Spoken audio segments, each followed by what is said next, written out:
Müzik. Mırı, teşekkür. 3x olsaydı 5 katımız olsaydı 3 kat vardı ama. Bir seferdi göreceğim. Zeyma Hanım. Bir köme yok. Biri partladı da. Demir Bey dur.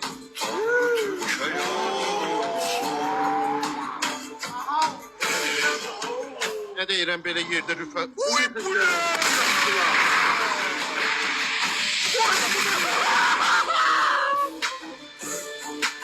Bak bu ne sade.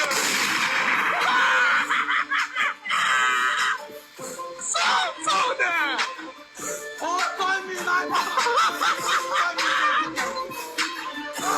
Koymayın ay bak.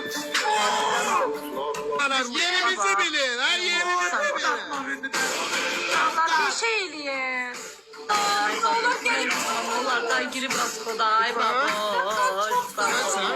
Baboştan girip de Raskoda koymasın.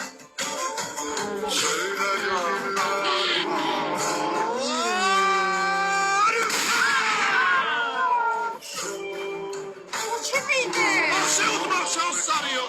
Buydu. Yaman meyga çok. Çiz ablayla burada sen. Ay kafana oyun Allah böyle bir oyun yok. Çiz ablayla burada. Ne kadar haklısın ama. Hiç söyleyebilmez.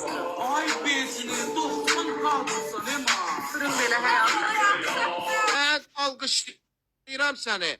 Sənin nailiyyətin var ha. Bunun 10 qat olsun, Quran and olsun ciddi Yox, deyirəm. sağ ol, Məndə sağ ol. paxıllıq, egoluq yoxdur. Çox sevinirəm ki, mənim para yoldaşım Başladı, çox başladı. gücləndir. Təbrik edirəm. Halal olsun sən. Sən də Sen de kızı zireye təbrik edirəm. Yaman meyga çok. Ay ama. Ne yapacağım? Benimkine olmuşsun sesini. Senin bir kanına bak. Mənim xalma, Quran and olsun Rüfət buradaydı. Sen kesin. Saadətdən gəlməsəydi məndən gələcəkdi. He kızla kız şeyle ben yarışıyorum. Mənim xalma neyniysən ki? Mən Ha, qalibəm. nə neynirsən? Nə qarmısan, yalan?